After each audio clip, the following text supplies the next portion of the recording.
अस्सलाम वालेकुम बच्चों, उम्मीद है आप सब लोग खैरियत से होंगे। आपने अपने पिछले लेक्चर में योम दिफा की मश्क को पढ़ा था। इसमें से सबसे पहले जो आपने सवाल हल किया था वो था इन सवालात के जवाबात जाने, फिर था दर्ज झैल अल्फाज की मदद से आपने खाली जगह को पुर करना था। उसके बाद आपने मुहावरात के मायनी लुगत से तलाश करके लिखने थे। फिर दर्ज झैल अल्फाज के मुतज़ाद लिखें, ये सवाल हल किया। फिर 1965 की जंग में पाक फ़िज़ाइया का किरदार जो है उस पर चंद लाइनें लिखनी थी आपने। फिर वो आपने लिखी। उम्मीद है कि आपने ये लिखी होंगी, ये सवाल हल किया होगा। उसके बाद आपने सवाल नंबर 6 जो है वो हल किया।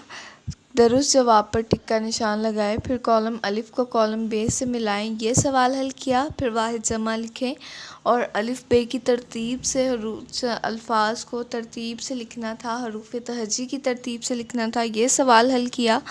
तो आज का हमारा जो लेक्चर है एक नज़्म जिसका उन्वान है इलाही हमें ऐसे इंसान अता कर। तो यहाँ पर शायर अल्लाह ताला से इस नज़म में दुआ कर रहा है कि हमें ऐसे इंसान अता कर जो दयानत, इमानत, शराफ़त, मोहब्बत, अज़मत, शुजाअत, सदाक़त के पैकर हों।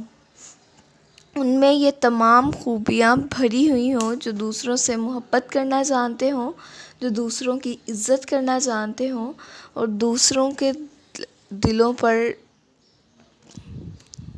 राज करना मोहब्बत से जानते हों। उन्हें ना किसी दौलत का लालच हो, ना किसी ओहदे का, और ना ही उनमें कोई धोखाधड़ी हो।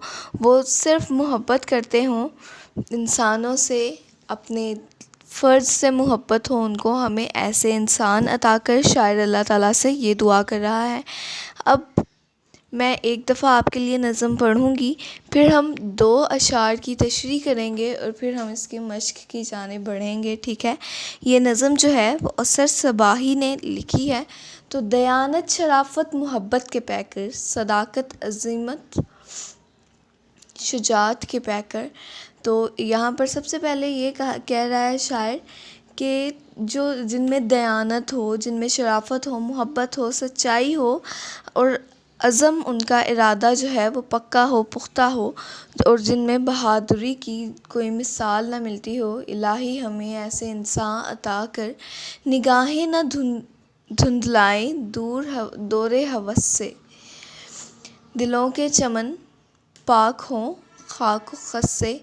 यानी जो शायर है वो यहाँ पर ये कहना चाह रहा है कि ना हमारी जो निगाहें हैं उनमें दौलत का, पैसों का लालच आए, और ना ही हमारे दिलों में घमंड आए। दिलों के चमन को यानी उनके दिलों के बाग को साफ़ सुथरा रहने दे, किसी भी किस्म के कांटे से, कांटेदार झाड़ियों से पाक कर दे। यानी गलत कामों से, गलत सोचों से दूर रख हमें ऐसे इंसान अता कर जिनके दिलों में ऐसी चीज़ें ना हो, ना मनसब का लालच, ना साजिश का डर हो, फ़कत तेरी रहमत पे जिनकी नज़र हो। यानी जिनकी कोई मनसब, जिनकी मंजिल कोई मनसब नहीं है, जिनके दिलों में किसी किस्म का कोई लालच नहीं है, जिनकी नज़र फ़कत अल्लाह ताला की रहमत पर है, ऐसे इंसान अता कर। शायर ये कह रहा है, न तन की मोहब्बत, न धन की मोहब्बत, दिलों में फ़कत हो वतन की मोहब्बत। यानी ना अपनी जान से प्यार हो, ना दौलत से प्यार हो, सिर्फ़ प्यार हो तो अपने वतन से। ऐसे इंसान या अल्लाह हमें अता कर दे। मोहब्बत मोहम्मद सल्लल्लाहु अलैहि वसल्लम के दामन से वाबस्तगी हो, खुदा के लिए दोस्ती दुश्मनी हो।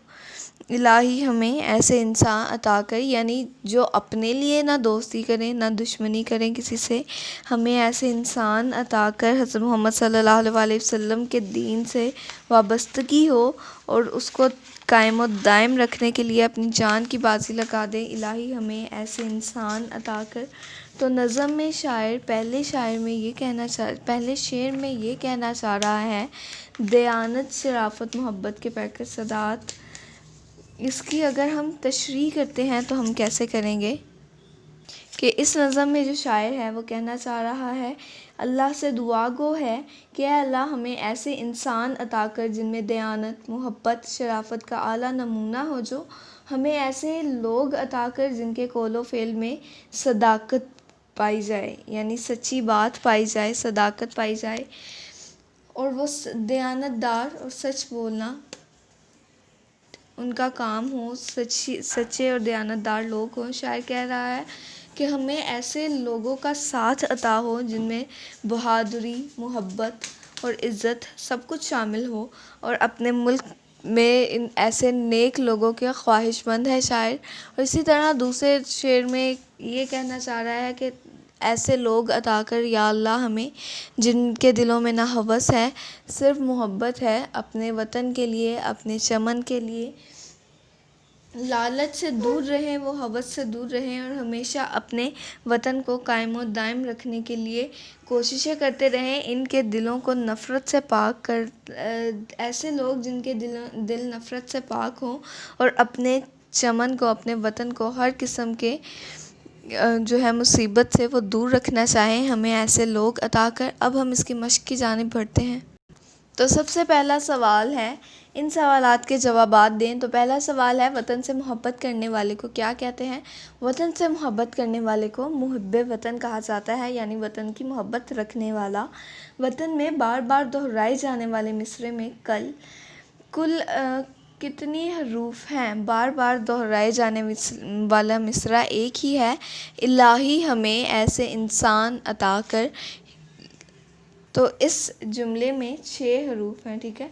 मिसरे में 6 हरूफ हैं। नज़म में शायर जिन लोगों की ख्वाहिश कर रहा है, कम से कम 5 खूबियाँ जो हैं आसान अल्फाज में आपने लिखनी है। तो सबसे पहली खूबी जो मैं बताना चाहूँगी वो है कि सबसे पहली, जैसा कि आप पहले शेर में देख सकते हैं कि शायर ने दयानतदार इंसान की ख्वाहिश की है, ठीक है। उसके बाद शराफत, जो शरीफ हो, जिसके अंदर शराफत भरी हुई हो, ऐसे इंसान की ख्वाहिश की। उसके बाद मोहब्बत के पैकर हों, जो तमाम वतन में मौजूद तमाम छोटे बड़े लोगों से मोहब्बत करते हों, ऐसे लोग अता कर। फिर सदाकत, यानी जिनमें सच्चाई हो, हमें ऐसे लोग अता कर। अज़मत, जिनका अज़ीम इरादा हो, जो अपने पुख्ता अज़म रखने वाले हों, ऐसे लोग अता कर। शुजात, यानी बहादुरी के पैकर लोग, ऐसे अता कर।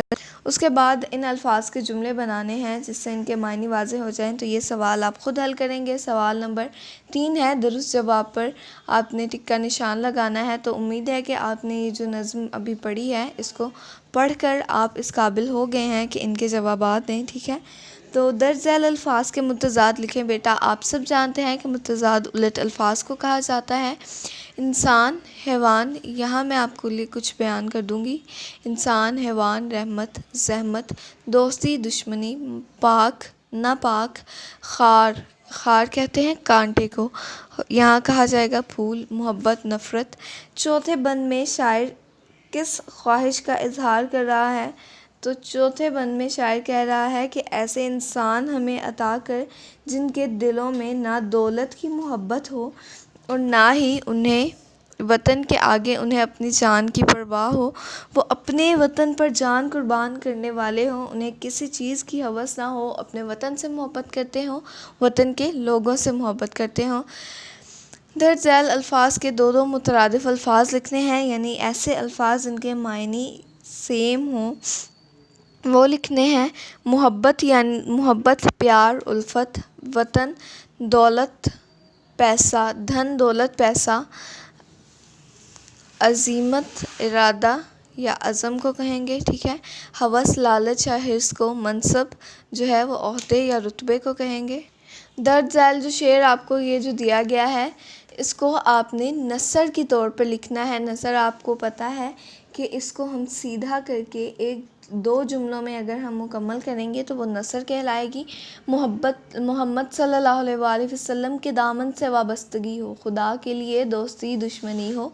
तो इस जुमले में शायर ने ये कहा है कि जो है ऐसे लोग अता कर या अल्लाह हमें, जिसे हज़रत मोहम्मद सल्लल्लाहु अलैहि वसल्लम के दीन पर जो चलने वाले हों, जो उनकी पैरवी करें और ख़ुद अल्लाह ताला के लिए ही वो दोस्ती भी करें और दुश्मनी भी ऐसे इंसान से करें जिसकी दुश्मनी अल्लाह ताला से हो, यानी अल्लाह ताला के मज़हब से हो, उसी से दुश्मनी करें।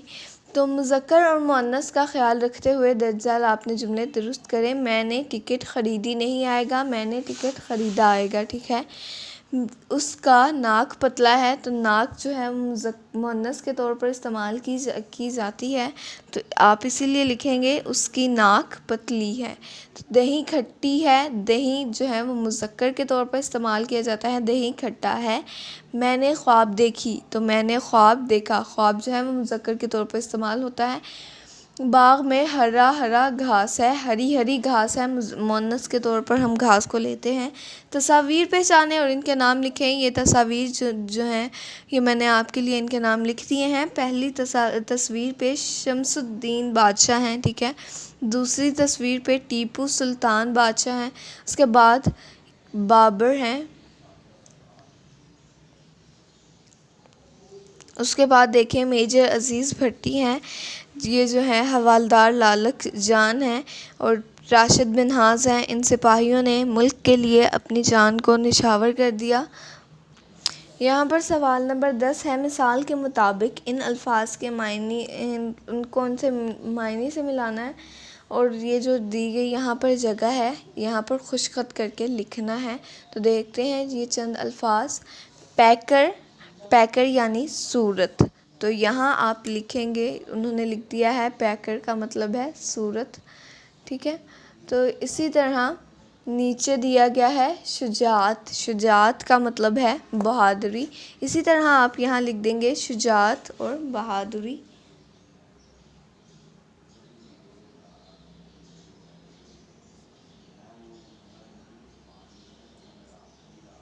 इसी तरह बाकी के अल्फाज भी आप लिखेंगे। फ़कत यानी सिर्फ, मनसब यानी ओहदा और धन यानी दौलत। उम्मीद है कि आज का लेक्चर आपको समझ में आया है। बाकी का हम इंशाल्लाह आपके अगले लेक्चर में पढ़ेंगे। अल्लाह हाफ़िज़।